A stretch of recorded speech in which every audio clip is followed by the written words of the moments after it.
Do the Detroit Lions have the roster to stay on top of the NFC North? We're exploring that today on the Locked On NFL Scouting Podcast.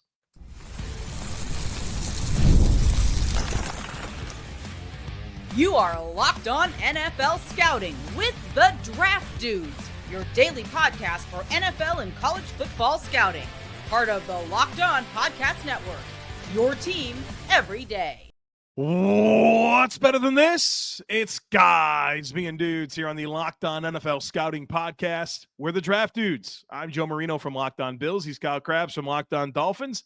And we are your NFL experts here with you daily to talk team building across the league on the Locked On NFL Scouting Podcast with the Draft Dudes, part of the Locked On Podcast Network, your team every day. Want to issue a big thank you, shout out, and welcome to our everydayers. Those of you who never miss a single episode, we appreciate y'all being here very, very much. Joe, happy National Derrick Henry gets 2 years, $30 million. No? Playoffpredictors.com. Oh, yeah. 2025 schedule update day to you. You've already done it? You've already done a few spins? I have not. I've done no jaunts through. Well, today's going to be the day, though. May 15th. Going to do my first going to do my first playoff predictor for 2025. Wow. I'll let you know. Enjoy, man. Enjoy. I know that's a big part of your summer. National holiday. So, who cared? Derrick Henry, 2 years, $30 million.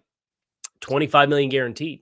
Yeah, healthy. Really a steal when you consider the Saquon Barkley. I mean, Saquon got 36 guaranteed on the 2 year 41 that he got. Age probably matters a little there, right? Sure it does. But Baltimore's a unique spot. And they play a unique brand of football, and it makes them a perfect kind of team to kind of fly in the face of norms. And Derrick Henry, just ripped off, I think it was 150 rushing yards in like the last 3 games of the regular season last year, just continues to get stronger, deeper into games and deeper into seasons for forever. And it's the last thing you want to deal with in week 17 or in the playoffs is that guy, right? Rumbling through. Unreal. Nightmare. Yeah, he's a problem. All right, well, it's Detroit Lions Day here on Locked On NFL Scouting. We've went through the other teams in the NFC North. We have been assessing rosters, and Kyle and I go through every player on the roster, the 2-deep depth chart, and we put every single player into a different category. Those categories being roster cornerstone, quality starter, rookie, sufficient starter, replacement level, quality depth, non-roster caliber, incomplete evaluation, or a practice squad developmental player. Each tier has a number assigned to it. Each position group has a weighted value to it. And through the end of this process, we will be able to systematically score all these rosters. So we started the series with the north of the NFC. We went in reverse order of standings. And so that gets us to the Detroit Lions. We're going to attack this conversation through the lens of the skill players. Then we'll get to the trenches. And then we'll finish up with the back 7. Joe, I have multiple roster cornerstones for the Detroit Lions with their skill group between Amon-Ra St. Brown, Jahmyr Gibbs. Yeah, both of those guys as cornerstone players. I did have Sam Laporta as a quality starter. Jameson Williams I had as a sufficient level starter, and then kind of the depth of the wide receiver class, wide receiver room after Jameson Williams and Amon-Ra St. Brown is quality depth type of players and a couple of rookies. I had Gibbs, St. Brown as franchise cornerstones. And the thing about Gibbs, I'd say that he's become the running back in the league that when they get the ball, I hold my breath, right? Like he's that guy. He's the one that I feel like is become the most dangerous, dynamic one with the ball. That guy can go, man. Very creative in space, too. And he proved last year that he can handle a lot of volume. I have Laporta and Jameson Williams as actually quality starters. So I think we're a little different on Williams. I think it's just for the role that, I mean, there's always a little goofy with Williams, but for that role, I feel like he's so ideal for how they want to stretch the field with him and open up a lot for their run game, open up a lot for St. Brown and Laporta from the slot in the middle of the field. And, of course, Tim Patrick, your kind of leverage battle winner. I kind of just want to see it again. I get it. Yeah. before I'm willing to, I won't say crown him, but Yeah. we'll put him there. Yeah, obviously had a great season, averaged almost 17.5 yards per catch, over 1,000 yards on just 91 targets and 58 receptions. But yeah, I think there's an obvious role that he fills. I think the big question for Detroit is entering into a contract here, right? Picked up the option, right? Yeah. So that decision, there was some trade rumors. Mm-hmm. They've been, I guess I should say, I don't think the 5th-year option hurts his tradability because of what wide receiver salaries look like, right? But in the midst of paying Kerby Joseph and Lee McNeil and Amon-Ra St. Brown and Penei Sewell and Jared Goff and Laporta's coming up and Hutchinson's coming up and Gibbs is coming up and Branch is coming up. Right? Like he'd be pretty Jack low. Campbell's coming up. He'd be pretty low on my pecking order for prioritization in that regard. So I just think his future with Detroit, I think, is pretty interesting to me. But I want to see another successful season like the one that he had this past year before I would put him in a quality star. Well, and his 5th-year option number is a hard number against their cap in 2026, and the Lions are projected to be considerably over the cap, based on estimations around $40 million over the cap, and so they got levers they can pull that would get them to cap compliancy. But that would all, if they do want to move on after the season and trade him, that would be beneficial for cap compliancy. And like you said, I don't think it's a daunting number for other teams to take on. And if he doubles down on the season that he had, you won't have any questions about it. And then if you were to trade for him, you take on the contract as is, but then surely that would come with an extension where you can spread that money out. Right. David Montgomery, Jahmyr Gibbs, Sonic and Knuckles, great 1-2 punch. They re-upped Montgomery last year. So it kind of just fits together, right? Like, and it was nice to listen to John Morton, the new OC coming in, which is obviously a big storyline with this team in general as the new coordinators. But I liked what Morton said about how he's not coming in to change everything. Now, of course, I think that's what he should say. But I hope that's true because there's a really good foundation for how this team plays football offensively. I think these skill sets are about as complementary as you can get across the board. And there's just a lot to like. So I'm hoping that, if anything, we have a good foundation and we more build as opposed to coming in and changing. Because I remember the year that Morton was with the Jets as the OC, and I thought he did some good things, but stylistically different than what we saw under Ben Johnson. Yeah. And I think the identity of who they are and who they've been is, especially now with the coaching staff changes, it's that much more important to maintain who you are, right? Because that's how these players have been forged. This is how this roster has gained the identity. And I wouldn't want to ask stylistically all these guys to play a different brand of football, because you think about some of the draft tendencies in Detroit where they kind of fly in the face of consensus rankings, and that kind of got put back into the spotlight with the trade that they made for Isaac Tesla in the 3rd round this year. But that comes down to they have a certain kind of football player and a certain kind of mentality that they want to have as a football team. And I think that is the most important part for them to stay anchored to as they try to make through this transition, moving on from defensive coordinator and offensive coordinator. Well, a big part of the identity of the Lions is the offensive line. So we're going to break that down in addition to the defensive line, where there's some questions about some guys coming back from injury. We'll explore all that on the other side of it. Be sure to stick with us.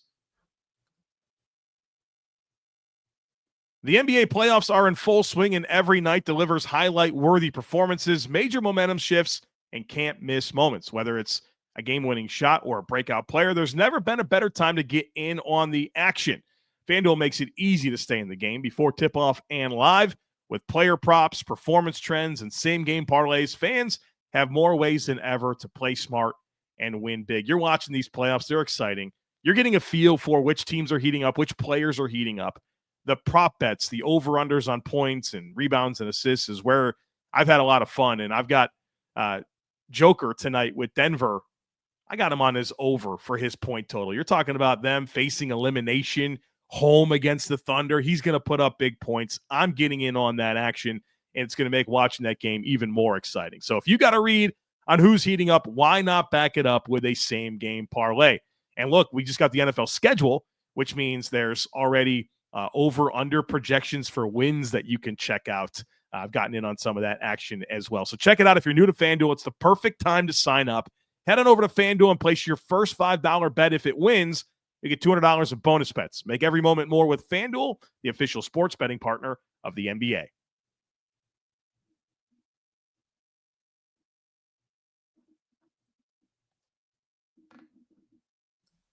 We're going to talk Detroit Lions football. It's only fitting that we're going to talk offensive line, and you can get some flowers here because we got 3 players for me that are either quality starters or better. Same. Taylor Decker, quality starter. Do you have Frank Ragnow as a cornerstone still? Yeah. I went back and forth. I hemmed and hawed. I don't think I would argue. You know, if you want to, it's just been tough because I do think he deserves all the credit in the world for playing through getting banged up all the time.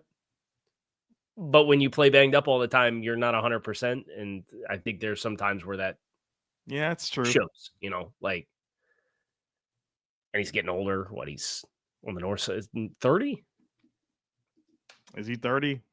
I'm pretty sure he's I remember loving him coming out of Arkansas. 30. He is 28. He turns 29 literally on Saturday. Okay, so next year is his age 30 season. Yeah. Okay. Obviously, Penei Sewell, perhaps the best tackle in the game. Best run blocking tackle for sure. For sure. So you have that foundation with a pair of rookies in Tate Ratledge and Miles Frazier. Christian Mahogany is a late round pick who flashed a little bit late in the season. Yeah. Last year, late in the year. Yep. And he was always kind of like a big prospect, right? He got injured that last season at Boston College. Well, part of it was he had a leg that was like an inch longer than the other, and it was like a big to-do about like position flex. Does he have position flexibility because of his stance, because his legs aren't the same length? And it's kind of weird conversations you get into with draft prospects, right? But that was a big thing, to your point, along with the injury. And then Giovanni Manu was a guy they picked, early on day 3 last year as well. Yeah, 4th rounder, yeah. So you got a nice mix of young guys to compete and complement these cornerstone pillar players at tackle center. Graham Glasgow, I think, regressed last year. Still on the roster. And then Dan Skipper, their supersized 6th offensive lineman that comes in and has to do the declare, right? He's got to make sure he declares. And man, the line of scrimmage got to be eligible, or else it's an illegal formation in the NFL. So that's thank goodness we didn't have that snafu again last year after the end of that in 23. You'd like to think that there's some answers between Mahogany, Ratledge, and Frazier, long-term answers, right? I really like all of those young players, and obviously Detroit's done a good job with developing offensive linemen, and so whether Graham Glasgow wins a job or not, I think is up in the air. And I think they'd love for 2 of those young players to come in and start. And I think the great thing about that opportunity to come in and start, if you're one of those young guys, is no matter if you're the left or the right guard, you're either playing between Ragnow and Sewell or Ragnow and Decker. It's a heck of a spot to be, man. You got those pillars on the edges and at center. Yeah. And I just think they all stylistically, like, that their brand fits, right? Like, I don't look at any of those guys and say, I've got concerns about their ability to reset the line of scrimmage, which is what Detroit does. It does so well. So I think you make a great point about kind of the young guys being installed into the lineup and the stability that they're going to get around them. And I think those young guys are set up for a lot of success. And you could tell me they get any combination of guys that get in and play. I think they have some depth with some positional flex, with Glasgow being able to play across the line. Frazier's played guard and tackle, going back to his time in both LSU and before that, before he transferred in. So I think Detroit's got a group they should feel really good about. If the 1 through 8 is the starting 5, whoever ends up being the right guard out of that group, we're going to assume Mahogany is being in-house, gets one of the starting spots. So starting 5, Glasgow, Frazier, and Manu with Skipper. I mean, that's a 1 through 9. Really, I think you look at that group, you should feel good about it. A little bit more questions when it comes to this defensive line, Kyle. Lot 3 more. of their 4 starters coming off of significant injuries. Hutchinson with a broken leg, Aleem McNeil with an ACL late in the season, and then Marcus Davenport, who's played 200 snaps combined over the last 2 seasons. Those are 3 of your 4 starters on this defensive line. And you and I have both seen players come back from injuries, and you know the varying levels of effectiveness that they can provide. And so that is a question mark. And I think it's an intensified question mark when you consider, particularly on the edge, where 2 of those starters, Hutch and Davenport, are key pieces of what you have going on. And the depth is just, we got questions here. Josh Paschal, I think, is a fine, edge setting player that can play with power, but he's not super dynamic. And then, Al-Qadim Muhammad's probably 2 years away from being an effective player in the league in terms of how he's aging. And we don't really have much in the way of youth here. They use Trevor Nawasaki when they want to run some of their odd front stuff, but they need Hutch and Davenport to be healthy and to be the players that they're capable of being. Or this is a team that needs to be exploring the veterans that are out there, whether that's a Jadeveon Clowney or a Von Miller or trading for Trey Hendrickson. They should be thinking about those things because this is too good of a remainder of team to let something like that get in the way when there's options out there to help your football team. Do not trade for Trey Hendrickson.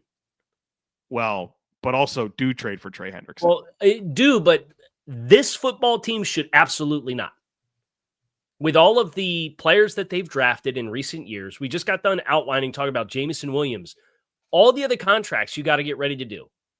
You're going to trade draft assets, give away cost-controlled players for multiple years to bring in Trey Hendrickson to pay him $30+ million a season? Absolutely not. Sign Jadeveon Clowney for $8 million a year. If you want to foil, you can foil it like that, but I mean, you're talking about a foundational piece. He's 30 years old. Yeah, but what do you have concerns about that slowing down? He's led the league in sacks over the last 3 years. I get it. But that to me flies in the face. Do you want to build a sustainable winner or do you want to have a 7-year competitive window?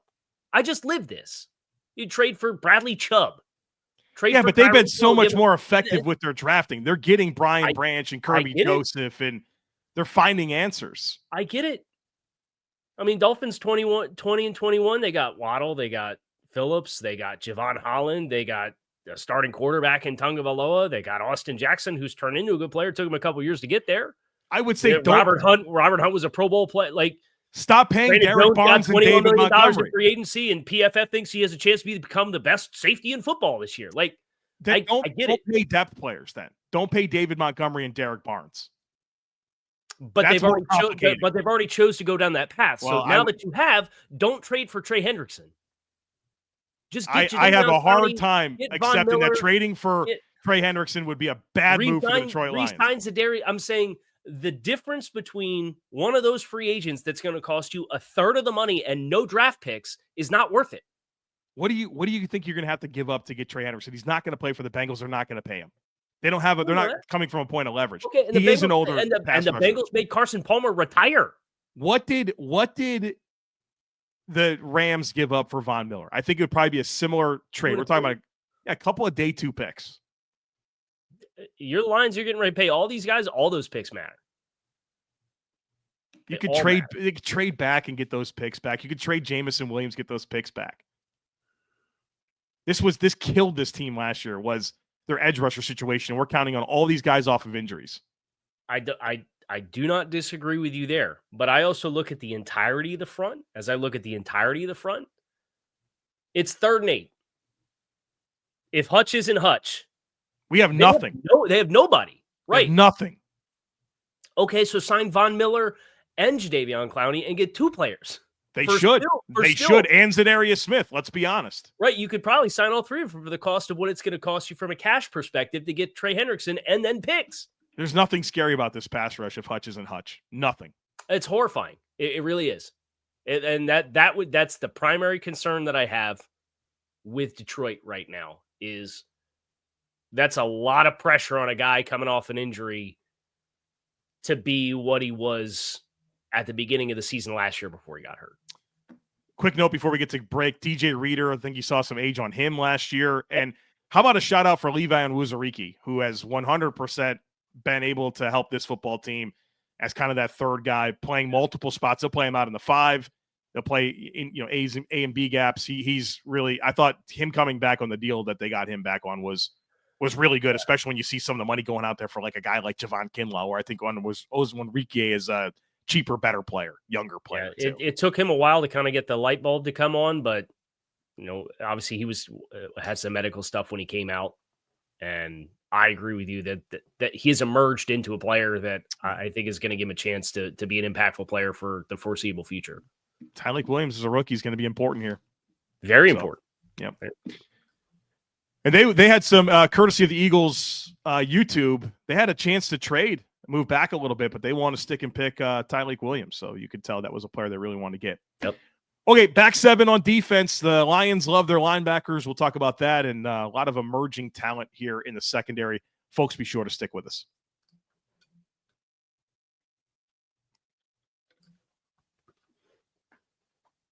I'd like a little passionate debate. A couple of them lately. It's good. Thursday. It's not bad. It's fun. And no slight against Trey Hendrickson, who's been one of the best. Obviously, you don't think he's very good. I think he's too good because of the opportunity cost for Detroit. Back 7. Some youth at corner.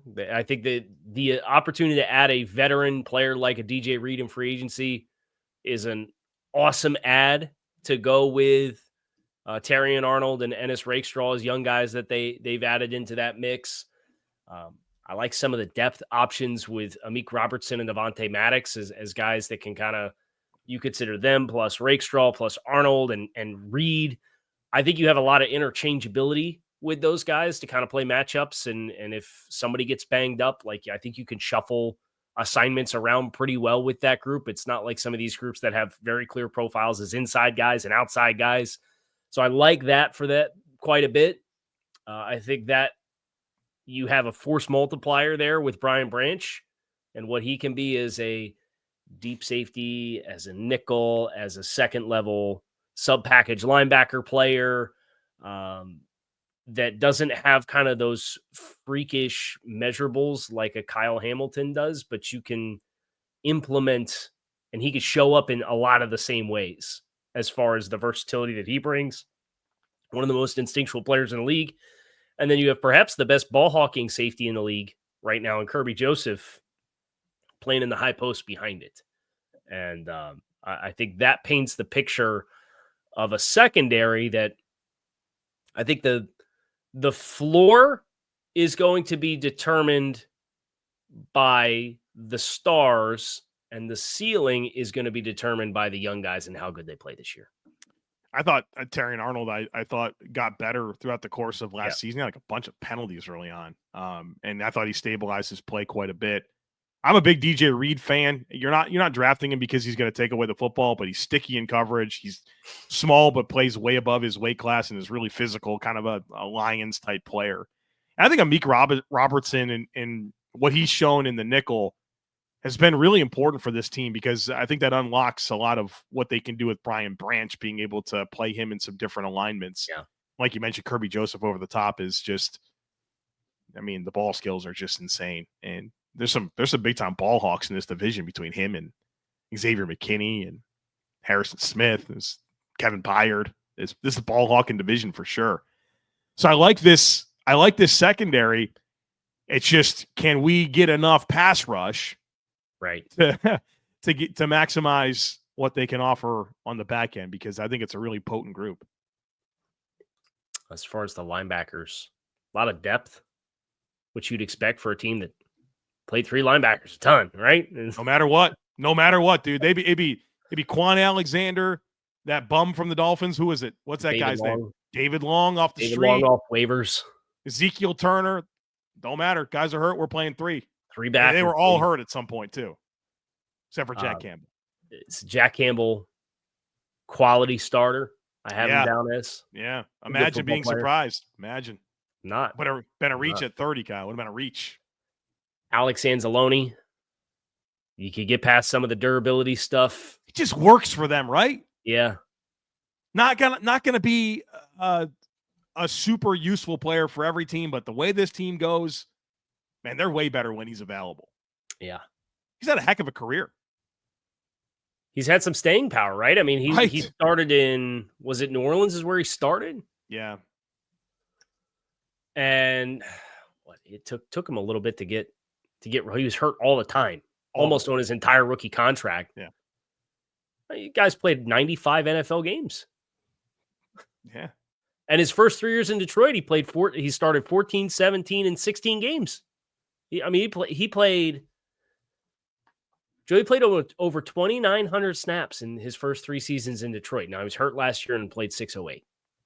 But I think maybe that's a concern for a guy who had injury issues early. I remember him he's from my hometown. He's from Wyomissing, PA. So he played at YO High School and then went to Florida. And he always had like the shoulder harness. He had the shoulder stuff for forever. And I think that's maybe just a thing that seeing that he had the regression in playing time last year. He's going to be 31 in September of this year. You just kind of side-eyed a little bit, and I think it's why it's important that they did sign a Derek Barnes as another guy that they like, even though he's not really the same kind of player. Yeah, it's funny. You kind of just find your spot, right? I think Alex Anzalone's found his spot here. I am curious to see how, we do have a different defensive coordinator. Kelvin Shepard, I guess, kind of taken over. He's been around there, so I'm guessing a lot of the Aaron Glenn staples will continue here. But I think the story with this linebacker room is Jack Campbell and growth from year 1 to year 2. And I mean, it's probably nice to be able to play behind a healthy Elaine McNeil and DJ Reader. That'll allow you to run around quite a bit. But he's a really multifaceted player. That's, I think, arrow obviously pointing up and one of the better young linebackers in the league. Joe, I want to ask you a question. On the defense, I don't know if I want to include Aidan in this conversation. Which player can the Lions, I'll stay in the back 7 since we're talking back 7. Which player can the Lions least afford to lose for an extended period of time this year? Kerby Joseph, Brian Branch, or Jack Campbell? Ooh, interesting. Because I was leaning towards a corner because I don't love their corner depth. I guess Ennis Rakestraw, you forget Ennis Rakestraw was a second-round pick. Yeah, they clearly liked him. They should, yeah, they do. So my options were Kerby Joseph, Jack Campbell, and who? Brian Branch. Like 3 very distinct roles within the defense. And we just got done talking about the depth of linebacker, but I don't think any of the other guys could do the Jack Campbell's the piece that ties it all together. I'd probably go Campbell, Branch, Joseph in that order. Although you might say that caliber of player is the other way around. I think Joseph has the most unique role, though. I think that's the thing. Like, how do you replace Kerby Joseph on the roof? Hope Dan Jackson can go. I don't know. They don't have great safety depth either. I don't like that answer. Oh, I don't have a great answer for you.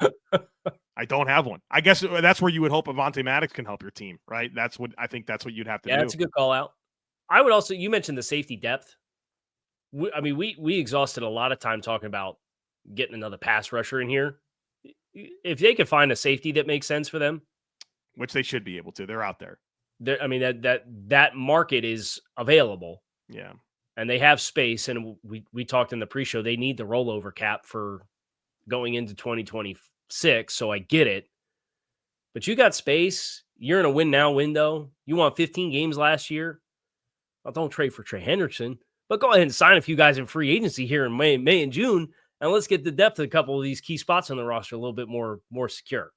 Yeah, I think that's a good call out. This roster would benefit from a little bit of a post-draft free agency wave to add some reinforcements on the edge, at safety in terms of your depth there. Would you maybe want to add another wide receiver if you can get one at a decent price? Man, I've thought about this for a while with the Lions, but I think they have a lot of belief in Caleb Freeman to do a lot of different things for them. Yeah. And they got quite a bit invested in Tesla as well.